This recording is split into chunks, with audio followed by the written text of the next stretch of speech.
Hello and welcome. This is Omar Torres, and you're listening to Pop Therapy, a podcast that explores the intersection between psychology and pop culture. There's so much to unpack, so join me and let's get started.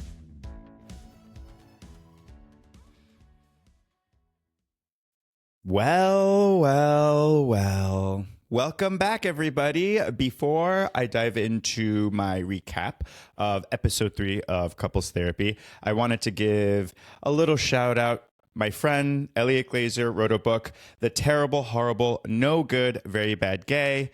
It is out now. Run, don't walk. I hope if you are watching the video that this corrects itself and it doesn't show up backwards, because I'm looking at it right now and it's backwards and that would be embarrassing. I'm actually really excited because tonight I'm going to a reading of this. Can't freaking wait. Let's move on. I'm excited to, recap episode 3, season 5 of Couples Therapy. I am going to do my best to not get into too many details of the episode. I'm going to see how this goes. There's just so many details, so many things that happen in every episode, and I feel very compelled to share every single detail and to essentially give my take on it, or to recap every single detail. I'm going to try my best to do a better job of editing myself and maybe not getting lost in the weeds a little bit, right? I want to try to stick to the main things or the main interesting things that come up as we talk about this episode, and let's see how that goes. So I'm going to need a little bit of grace. Episode 3, season 5, let's get into it. So the episode opens up with Marjorie and Jason again. I feel like it opens up with them a lot. I'm not sure. I'm not a producer. I'm not an editor. I don't work in television, so I have no idea if that means anything, but just something I've noticed. It opens up with this particular couple. Often, it seems like more often than usual. We basically start out with, let me give you a little recap of the previous episode, because they had agreed on a set schedule, a day and time, in order to clean up the kitty litter, right? That was a source of contention for them. And what Orna was trying to do was to help them develop a process by which they can problem solve things and talk about things and listen. Probably most importantly, to listen. So she helped them talk about kitty litter. And again, the kitty litter, it's not really about the kitty litter. It's about how they talk through things, how they listen, and how they problem solve. So she helped them sort of develop a process by which to problem solve. They decided on a day and a time, or time of day rather, to clean up the kitty litter and to basically split up that responsibility between the different members of the family. So episode 3 starts out with them saying, so that fell apart. That didn't work out very well. And essentially, again, I'm trying to be very discerning about what to share with you. But Marjorie talks about she goes away for a week for work, and Jason did not hold up his end of the bargain. And if you recall, Jason was the one that was sort of like talking about how the kitty litter specifically was like so gross to him, and like no one does it, no one cleans it out, and he doesn't want to be the only one cleaning it out. And so they had a discussion about sharing that responsibility. That went out the window. So Jason, instead of getting into, well, you should have done that, this is what we agreed upon, Jason talks a little bit about the resentment that came up for him. Despite agreeing on a day and time, still feeling a little bit of the resentment. This is key in couples therapy. It's easy to get wrapped up in, well, why didn't you complete the homework? Why didn't you do the thing that we agreed upon? And to sort of wag your finger at them. It's important to get into, well, not only why didn't the homework get completed, but what came up for you that prevented the homework from being completed? How did it not get completed, right? And so this opens up the door for Jason to talk a little bit about the process what was coming up for him. And the way he phrased it was that at some point he felt like he got roped in and that a ton of resentment grew from that. And that's how it starts out. It's just like talking a little bit about that. We then cut to some B-roll. And I think this is interesting. So this is why I'm mentioning the B-roll. We cut into some B-roll. They're hanging out at the beach, Jason and Marjorie. And for some reason, there's like there's a moment where they just show this like really hot muscular guy walking down the boardwalk. And I'm like, okay, work. In any case, there's a point where Marjorie is trying to hold Jason's hand. Jason is sort of, I think this is meant to be kind of playful, but Jason is sort of pulling his hand away. And Marjorie goes, just hold my fucking hand. This is why I hate most of our dates. I think this is important because we're going to start getting into, in this episode in particular, this sort of the roles that we take on in relationships. And for this particular couple, the role that comes to mind for me is sort of this like cat and mouse pursuer, withdrawer role mentality, right? Marjorie's reaching out in this particular instance for Jason's hand. Jason is resisting. Marjorie kind of gets prickly, right? She says, just hold my fucking hand. So she gets into this sort of very confrontational, sharp, harsh mentality, attitude, approach. And I think this is a microcosm of the relationship at large. And it's something important for all of us to think a little bit about, just like the role that we play in relationships and how that plays out within the relationship. So we cut to Orna talking to her supervisor and talking to her about struggling with Jason's rigidity, that it's really difficult to work with because he's so rigid and because things have to be done in a particular way. What Orna very astutely points out is that she thinks he's having an issue with the rigidity because a change in the rigidity means a change in the whole system, meaning the relationship, that's the system, a change in the whole system, and thus a change within himself. So if you find that you are struggling with changing something within the system of your relationship, it's because it requires a change within yourself. You have to be the change if you want the relationship to get better.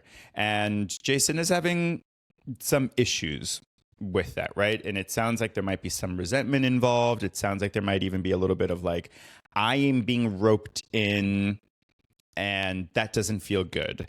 And when I hear that he feels like he's being roped in, to me, what that reads as, it doesn't feel like we have his buy-in yet, right? That it doesn't feel like these decisions were made entirely with him in mind, maybe, or that these decisions are prioritizing someone else's needs or wants and not his. But we got to figure that out, right? We have to try and understand what he means by that and how this interrupts the entire decision-making process for him and collaboration process between him and Marjorie.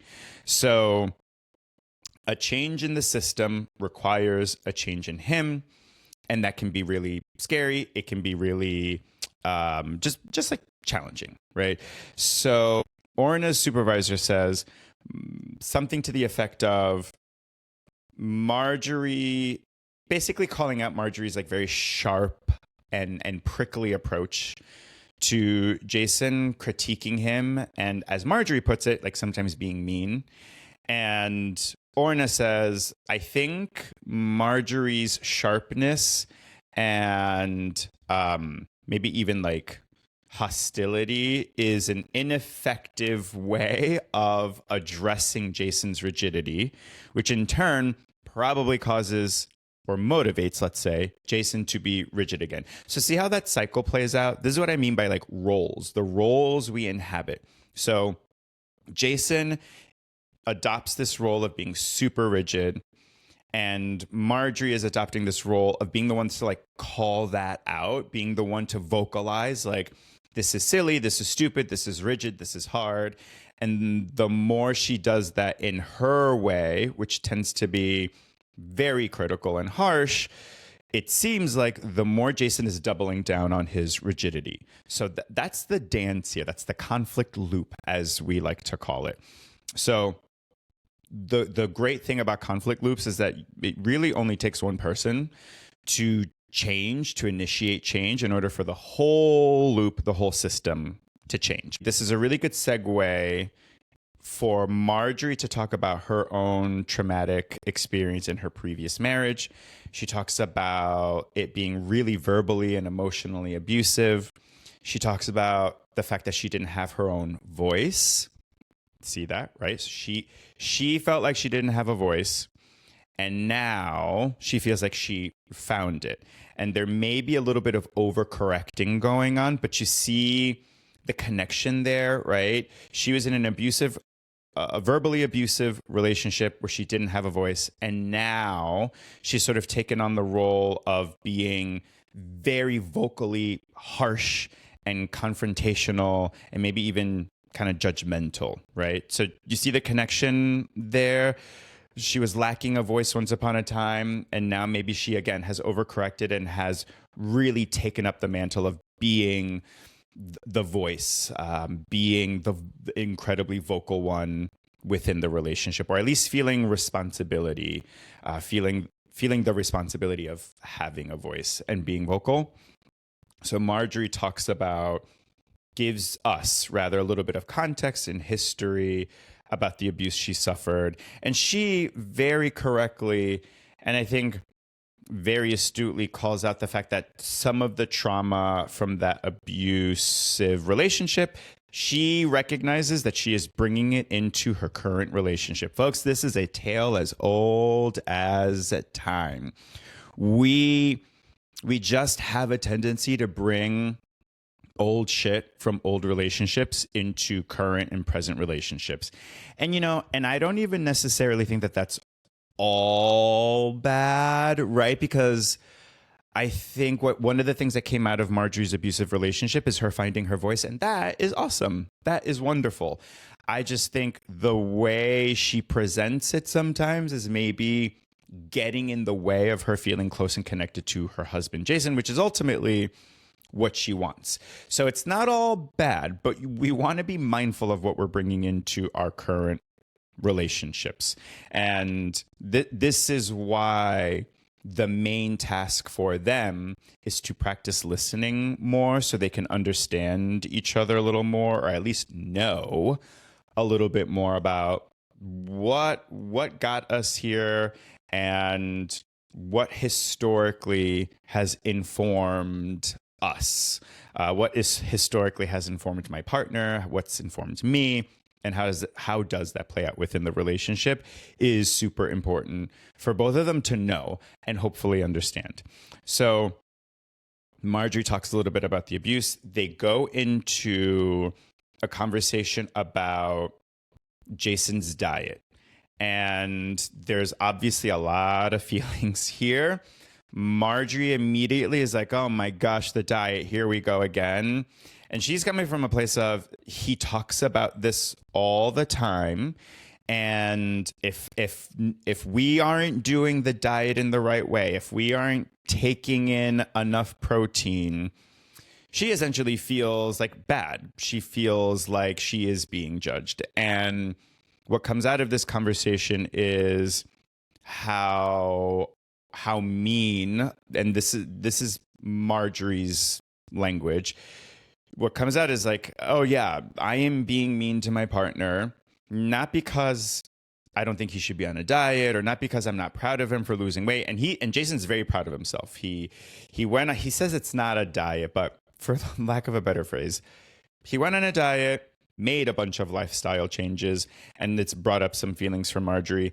Jason feels alone in this journey of his to living a happy, healthy life, and feels judged by Marjorie. And Marjorie again calls herself out and is like, oh, I can see how I'm being mean to Jason. I can see how that comes across. And what Orna gives this couple a chance to do is to talk and listen without it ultimately falling apart, or without it falling apart right away. And Jason does a really good job of talking about, I feel alone. When you are mean to me, I feel very alone in this relationship. Marjorie instantly, you can tell she's deeply remorseful. She starts to cry, and she even says, I feel really bad. And I know he wants the best for us, and that's where this comes from. And him going through this journey is also making me feel bad about myself. Not making her feel bad, but she says she feels bad about herself as Jason is going through the process of losing weight. And this whole time, Jason thought that this was resentment, that Marjorie was resentful because she tried to lose weight and it didn't work. And that's where this quote unquote meanness is coming from. And Marjorie corrected him and said, that's actually not where it's coming from. I'm not resentful. I'm actually, excuse me, so proud of you and happy for you, but I do feel bad about myself. And maybe that's where this is coming from. So what we see here is ultimately what Orna is working towards, which is, let's have tough conversations, but let's have them skillfully. So you notice here, they're not going back and forth about who's wrong and right anymore. It's not about like, you should do that or you shouldn't do that, or I'm right, you're wrong. They're not debating here. They're not litigating anything here. They're simply talking about how they feel, and the other partner listens. And then when the other partner responds to what they're hearing, right, then they switch and the other one's listening. So they're taking turns talking and listening, but not debating and not arguing about who's right. This is the goal. So notice in this episode, no one's talking about who's right or wrong, and there's no convincing going on. That's really important. No one's trying to convince the other partner of anything. Jason is simply saying, hey, when you're mean to me, I feel really alone. And Marjorie says, oh my gosh, I feel really bad that you feel really alone. And some of my meanness comes from the fact that I was in an abusive marriage. And that's it. And it's as simple as that. I mean, don't get me wrong, it takes a lot more practice and mistakes will be had. But the goal here was to give them like a corrective experience, a way of talking about sensitive things without it being about who's right or wrong, but having it be more about listening. And I want to make a distinction here, and I'm going to say this so much, so I apologize in advance, but I think it's important. Listening and understanding are two different things. You can listen and know, but it doesn't mean that you have to understand. In a perfect world, understanding would be great. And I think most of the time when you listen, that is a reasonable goal. And I think it is often what happens. You listen to someone, you really listen to someone, you go, oh, I totally get it now. I understand where you're coming from, and I understand how you got to the conclusion that you got to. But it is not a prerequisite for knowing. Sometimes you can know and not understand, and that's fine. You don't need to understand in order to know and proceed with that information, proceed doing better, knowing. So knowing and understanding are two different things. Knowing and agreeing are two different things. Knowing and acquiescing are two different things. Knowing and approving are two different things. Just because you know, and maybe even just because you understand, doesn't mean you agree or approve. That's such an important concept to get in couples work. And it can be really challenging because it sometimes feels like, well, if I tell my partner, I hear you and I understand you, then I'm worried that they're going to think I'm approving of what's going on. And that is not the case. That is not necessarily true. You can say, I hear you, I understand, or I know why you did this, without it automatically meaning that you agree. So, for example, let's say your partner comes home and they had a terrible day at work. The boss was like yelling at them all day. So they come home and then they snap at you and hurt your feelings. Now, as the partner who got snapped at, you can know that they had a bad day at work, right? As the partner whose feelings were hurt, you can say to yourself, well, I know that the reason why they snapped at me is because they had a terrible day at work. That does not mean it's okay for them to come home and snap at you. What it does mean is that you can show some understanding, or that you can show your proficiency and your knowledge around what happened. Hey, listen, I know you had a really bad day at work.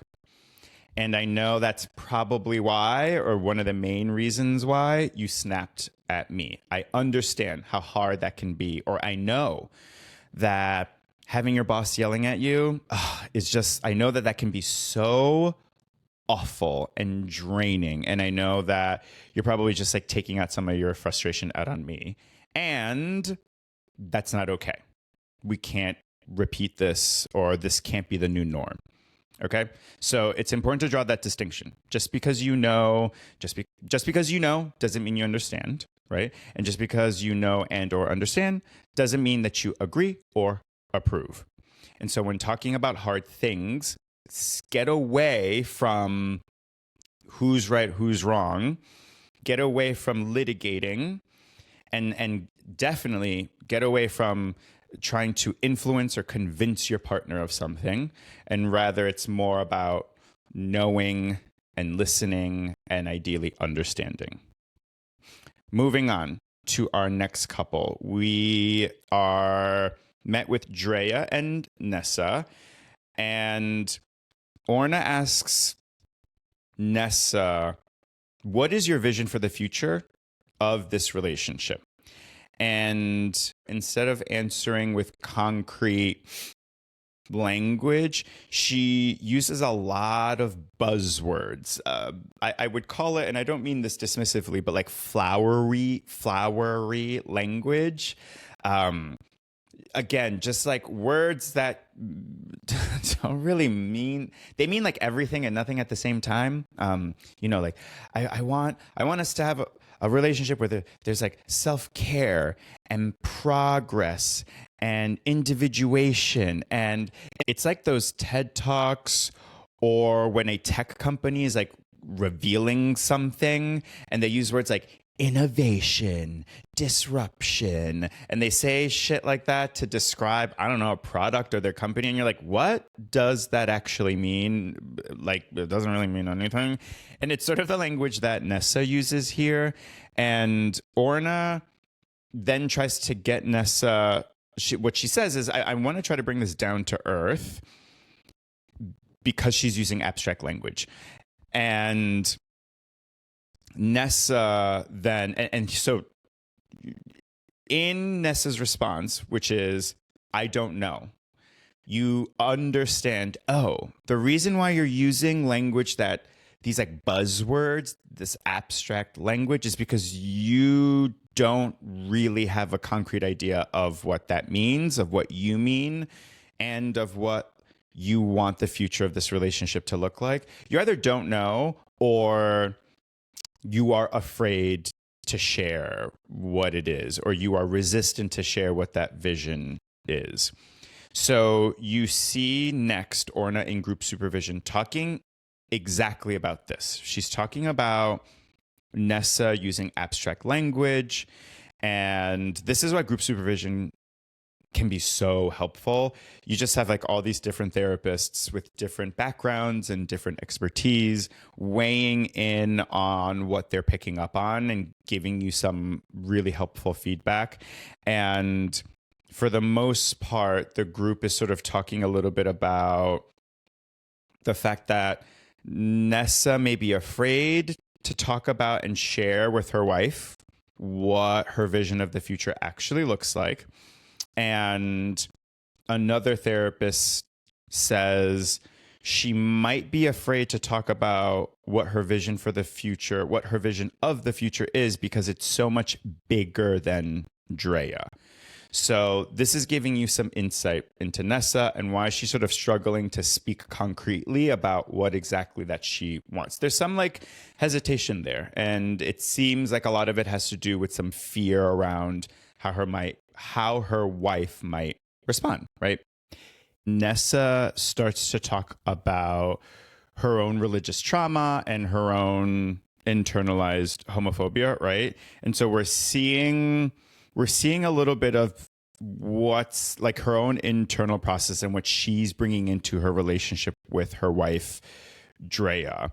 So a lot of the flowery language, a lot of the like vagueness seems to have something to do with the fact, and I think this other therapist was spot on, that like what she's looking for, what she's trying to speak to is something bigger than Drea. It's something bigger than the relationship. Not only has Nessa experienced religious trauma as a kid, just being told that being gay was wrong, and she had like prayer groups for her, like Pray the Gay Away stuff. She was taken to Nessa calls it counseling. It sounds like it was conversion therapy, but she experienced just a lot of like really terrible treatment by religious people in her life and by religious institutions.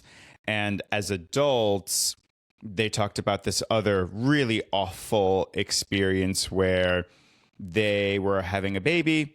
They wanted to dedicate their child to God in the church, and they wanted to go through the process and the ceremony of that, and that their church pastor refused to let them do that, and compared his porn addiction to their marriage, being gay, essentially.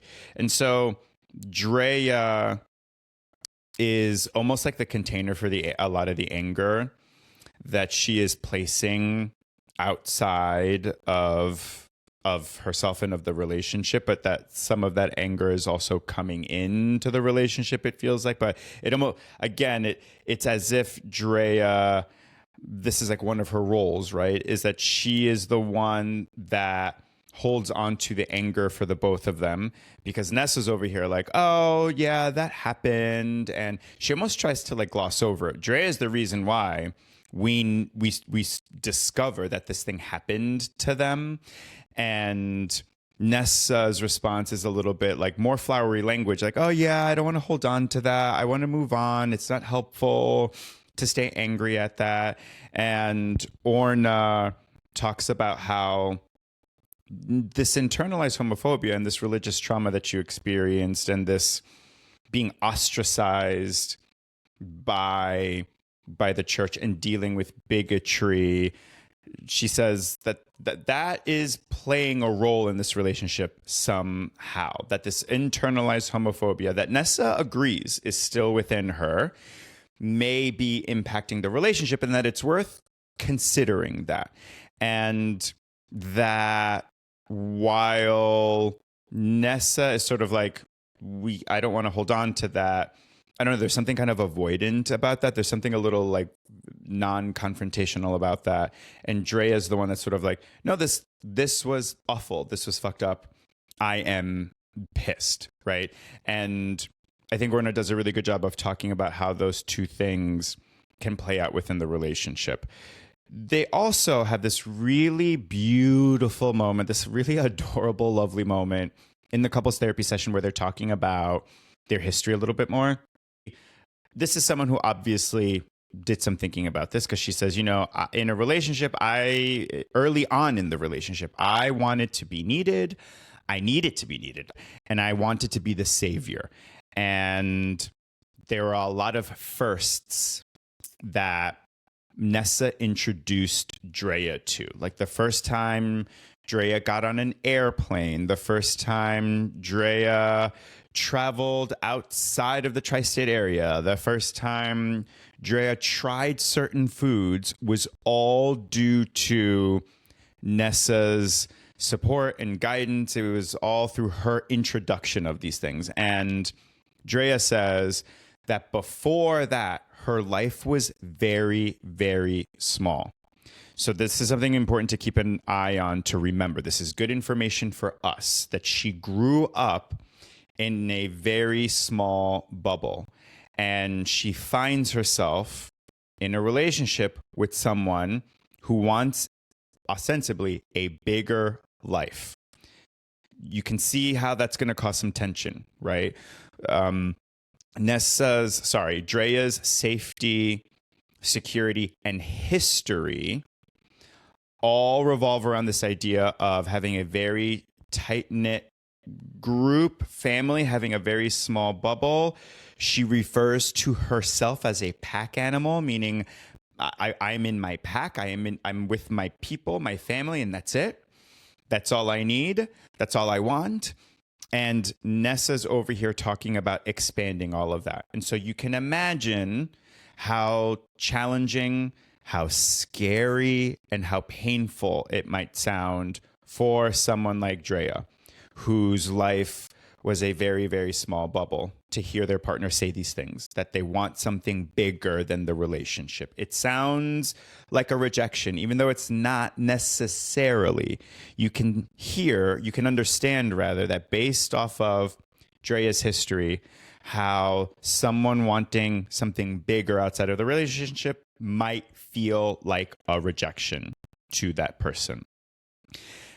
I want to highlight how lovely this part of the conversation was overall, because they're both talking with huge smiles on their faces, reminiscing about all these adventures they went on and all these firsts they did. And I think that that's really lovely. I think it's so important and such a touching thing to see from the two of them, that despite these contentious topics that they're having, that they're still able to come back and say, my life was so awesome with you, and I got to go on all these adventures with you, and that was great. And they express a lot of gratitude for one another, which is really, really heartwarming to see. So I want to remind you that in the beginning, Nessa talks about how she needs to feel needed. So we're talking about roles again. And in this instance, Nessa is talking about her role as the savior, quote unquote, which puts Drea in the position of the role of the one that needs the saving.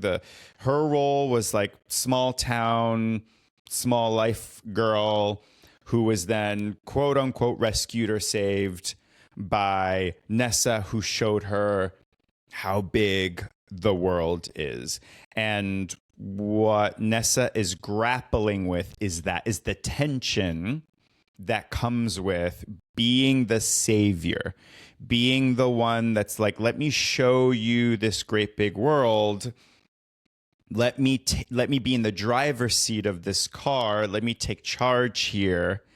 And now she is feeling the pressure of that. Now she wants to expand beyond that, which is causing tension, right? It makes sense why that would feel good for someone, right? It makes sense to me, maybe not for everyone. It makes sense to me why someone might really like to be in that role, take on the role of the savior, to be needed. How good that might feel for someone makes sense. It also makes sense that at some point that gets tired and you no longer want to be the savior. You no longer want to be the only one driving the car, that you want someone to feel that you want to be with someone where it feels like it's an equal partnership, which is what Nessa is asking for. I think she's going about it in a vague way.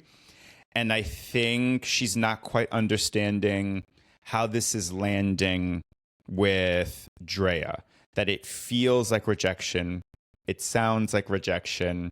And despite both of them having very sound reasons and having a history that has informed the way that they operate within this relationship. And it makes sense, right? Like it makes sense that Drea appreciates like a smaller bubble. And it makes sense that Nessa wants a bigger bubble, right? As it relates to their life. When you think about their history, it makes sense. The challenge is that talking about these things, talking about expanding beyond the roles that were set can feel really hurtful. They can feel really hurtful. And that is what this couple is faced with is we adopted these roles. These roles are changing as we are changing. What are they changing into? That's scary. And talking about the fact that these roles are changing feels painful. So how can we navigate this conversation with grace, with understanding, with honesty, with clarity, right? With concrete clarity. And how can we listen while letting the other person talk about their experience? And how can we listen while letting the other person talk about how painful or hurtful this feels? That is the challenge for this couple. And it's easier said than done. It is so difficult and yet so crucial to be able to say, hey, this is what I'm looking for, but also to be able to listen when your partner says that hurts. And it hurts because X, Y, and Z, my history, how it reads to me, my own psychology, my own baggage. And it's important to be able to listen to that and to be able to bear some of the pain that might come up for your partner when you are talking about what you are hoping for, what you are looking for within the relationship. Easier said than done, but so important and so crucial to couples' work. Moving on, last but not least, we have Sienna and Chris. Chris talks more about the profound abuse that his mother exposed him to. And it is, I'm not going to get into the details of the abuse. I don't know.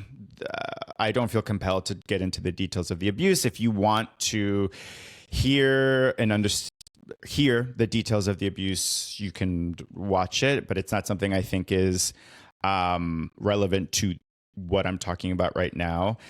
All you need to know is that it gives us more context especially as to why he avoided talking to his wife about the fact that he wanted to like hire cuddlers and to talk about what that meant as far as like what was going on for him, that he thought he needed to hire cuddlers. This brings in a little bit more context as to why he avoided that tough conversation, because his mother was so explosive growing up. And Chris grew up with such an explosive mother that two things. One, he grew up being afraid of talking about hard things because of how explosive his mother was. And so do you see the connection there, right? I want to avoid explosive conversations because of what I went through with my mom, right? So that makes sense. The other thing that makes sense is when he gets overwhelmed and when he would attack his wife, when they would fight and argue, and he would, as his wife calls it, get into dead shark eyes mode, where he's sort of like, it's almost like Chris leaves the building and this other version of him, this other part of him takes over and gets very mean and nasty and very critical and harsh. That he learned that from his mother.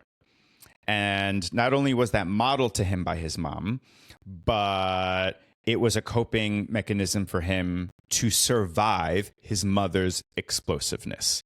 So whenever he would be overwhelmed by his mother's explosiveness, he would sometimes, he would get into that mode and like attack his mom. So that's where that was developed, right? That is where that habit was developed. His wife, Sienna, in that moment is like, holy shit, I didn't know about these details. And hearing you talk about how you would attack your mom, it's exactly how you sometimes attack me. And you could see it click for her. Like, oh, that's where this comes from. The context here is so important. This is why listening is so important too, because I think it is easy, for lack of a better word, to be cheated on and only focus on the fact that your partner did something wrong and see any context given as a justification for the cheating, when that is not what context is. It is helpful information for you to know, and it gives you, like I said last week, it's a play within the play. So it gives you more knowledge about this subplay that's happening within the larger play of the relationship. And with that knowledge, you decide what you want to do, right? It doesn't mean that you have to stay in the relationship. Context doesn't mean, well, I guess I have to stick it out. I guess I just have to bear this. Not necessarily. Knowledge just means, well, now you have more information to make a more informed decision. You can make decisions with all this extra knowledge. What Sienna chooses to do with it is to sort of go, oh, I'm putting the pieces together. I'm understanding you more as I listen. And it doesn't mean I'm not angry. It doesn't mean that what you did wasn't shitty. It just means now I understand, and it is humanizing him to her a little bit more. There's even a moment where Chris starts crying because as he's talking about everything, it's just like hitting him, especially how much he's hurt his wife is really hitting him. And he starts crying and he says, I can't believe I hurt you so much. Like, I just can't believe it. It's so fucked up that I did that to you. And Sienna, his wife, goes, it's okay. Then she stops herself and she goes, it's not okay, but I love you. And that is the main takeaway, I think, from episode 3, from this episode. It's not okay, but I love you. That is how you have a really difficult conversation. That's how you do it. You have to come from a place of, it's not okay, but I love you. This thing you did hurt me. It's hurtful, and I love you. And that's how you do it. It's not either or. And notice Sienna didn't have to say, oh, it's okay, it's okay. She didn't have to say that. That's not the point of understanding, of listening, of knowing. The point is, yeah, no, I hear ya. It's not okay, but I love you. And that is, of course, easier said than done, but that is the goal of couples therapy. I think ultimately it's like one of the core elements of like what we're trying to get at. We're trying to get to a place where everyone can say, it's not okay, but I love you. When there's been hurt, when there's been pain, when there's been some kind of a rupture that's happened. I think it's worth saying one more time. It's not okay, but I love you. You can stay grounded in your own experience. You can maintain that you've been really hurt and that something is inappropriate or not okay. And at the same time, let your partner know that you love them. And that is chef's kiss. I'm going to leave you all there. Thank you so much for listening. I am a therapist, but as you know, this podcast is no substitute for good old-fashioned therapy. So take what's useful, leave the rest, and don't forget, therapy makes you hotter. Bye.